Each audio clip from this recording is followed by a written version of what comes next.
isinis jedhanii bilisa baasan hin jiru har'a. Uummanni ofiisaatiin qabsaa'ee lolatee diina ofirraa kaasuu danda'ee jira. Guutummaatti ofiisaatii aangoo isaa qabatee of bulchuudhaaf immoo yeroo isaa eeggachaa jira. Filannootti dhiyaatee dhaaba siyaasaa isaa ta'u, ajandaa gaarii isaa ta'u, kan gara fuulduraatti isa tarkaanfachiisu, misooma kan isaa fidu, nageenya isaa kan isaa eegsisu filachuudhaaf gara fuulduraatti qophaa'aa jira. Hamma gaafa sanaatti garuu eenyullee asiinis itti dhukaasee akka isa birrachiisu, hojii isaarraa akka isa taaggolchu, barnoota isaarraa waan inni gara booddeetti isa deebisu hin barbaadu yeroo ammaa kana. Dhaabbileen siyaasaa kana beekuu qabu. Kanaaf tarkaanfiin inni jalqabaa dhukaasa dhaabuudhaaf gara lamaaniin jechuudha. Mootummaanis dhaabuu qaba. Qaamni biraanis dhaabuu qaba. Uummanni immoo ilaalaa jira eenyu akka dhukaasu. Argaa jira. Har'a olola isaa asii abaluutu natti dhukaase jedhanii miti. Uummanni beeka eenyu akka dura dhukaasu. Sababii beekuuf dubbachaa jira. Bor immoo fuulduratti bahee dubbachuudhaaf jira. Uummanni keenya ammallee kana hordofuu qaba. Eenyu akka dhukaasu, eenyu akka eenyutti dura dhukaasu kana beekuu qaba. Hordofuus qaba. Nageenya isaas eeggachuu qaba. Eenyuun illee amanuu hin qabu. Kanaafi tarkaanfii inni jalqabaa wanti ta'uu qabu, inni asiinis dhuka'u, inni achiinis dhuka'u dhaabbachuu qaba. Uummata kanarraa, uummata jeequurraa dhaabbachuu qabaasa jedhudha. Kanaatiif dhaabbileen siyaasaa immoo ilaalcha kaleessaa keessaa bahuun dirqamadha.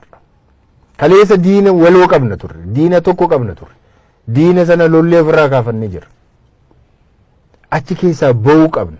Achi keessaa baanee ija gaariitiin wal ilaaluu baruu qabna. Seenaa kaleessaa sana harkifnee fiduu miti.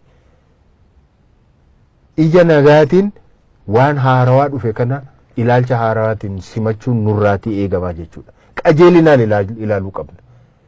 Ofii keenyallee ilaalcha keenyallee jijjiirrachuu qabna. Kaleessa namni diina nuu ture jiraachuu danda'a. Qaamni nu miidhe jiraachuu danda'a.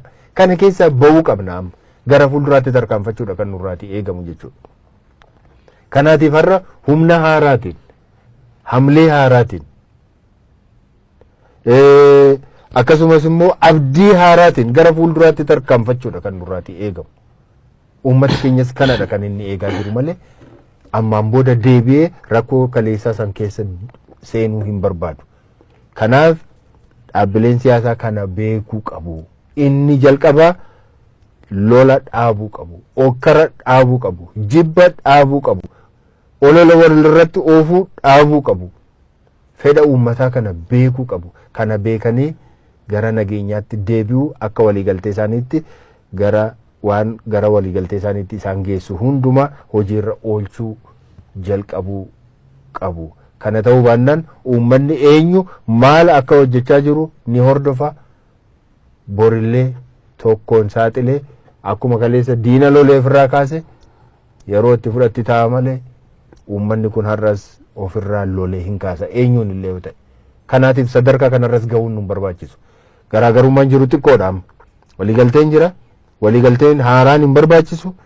Araarris hin barbaachisu. Jaarsummaanis kana gidduu hin barbaachisu. Waan sana akka isaan hojiirra oolchan jajjabeessuudha, gargaaruudha, haala mijeessuufidha. Gara lamaaniinuu isa tokko bira goranii, isa tokko abaaruudhaan, isa tokko deeggaranii, isa tokko immoo balaaleffachuudhaan waldhibdeen gidduu isaanii jiru akka inni deebi'ee oo'u, akka inni babal'atu namoonni godhan kanarraati of eeggachuudha. Oromoon Oromoodha. Dhaabbileen kun lamaanuu kan keenyadha. Kaleessa waan har'a arganneef qooda keessaa qabu. Garuu abbummaadhaan isaan miti kan fide. Kana beekuu qabu. Kan fidate uummatadha. Garuu qooda keessaatii qabu. Akka qooda isaaniitti gara fuulduraatti uummatatti dhiyaatanii sagalee uummataatiin yoo nu bulchus ta'e, yoo nu bulchanis ta'e uummatatu murteeffataa jechuudha. Hamma gaafa sanaatti garuu isaanis ija nagaa wal ilaaluu qabu. Uummannillee bifa kanaatiin akka dhaabbilee Oromootti akka nama ilmaan lama dhalee akka sanaatti ilaaluun barbaachisaadha. Isaanillee akka obboleewwaniitti wal ilaaluun barbaachisaadha. Akka saba tokkootti, akka ilmaan tokkootti, obbolaa tokkootti wal ilaaluun barbaachisaadha. yoo loluun nu barbaachise nuyi ormadha kan nuti lolle malee walii keenya miti kanarratti kana beekuun isaan barbaachisa jedheetanii yaadan. Garee lamaan kana duuba diinni biraa jiraachuu danda'a jechuu dandeenya. Diina biraa kana walitti isaan kaasuutu jira jechuu dandeenya. Ilaa warri kaleessa nurra turan dinagdeedhaan nu saamaa turan siyaasaan olaantummaa isaanii nurratti mirkaneeffatanii nurratti nu bitaa turan isaan har'allee akka nuti wal lollu ni barbaadu kun beekamaadha. Garuu dhaaba kanatu yookaanis immoo ebeluun akkana godha kan jedhu anaan kanatti mul'atu hin jiru. Garuu wanni jiru wal lola keenya wal libdeen gidduu keenya jirtu akkasiin babal'atuuf akka nuti waliin amanneef akka nuti tokko hin taaneef tokko yoo taane immoo ormaaf akka nuti hin kufne ormaaf akka nuti hin jilbeenfanne waan beekaniif tokkummaan keenya akka laaffatuuf hundumtiyyuu qooda qaba. Hundumtiyyuu hin gargaara. Yaadaan hin gargaara. Karaa sooshaal miidiyaan gargaara. Karaa miidiyaalee adda addaan gargaara. Gorsa adda addaatiin hin gargaara. Karaa hin beekamneen maallaqaan illee gargaaruu ni danda'a. Kanaatiif kan tokkummaan keenya hin feene hedduutu jira. Bilisoomuu keenya kan hin feene hedduutu jira. Sadarkaan nuyi har'a irra geenye kana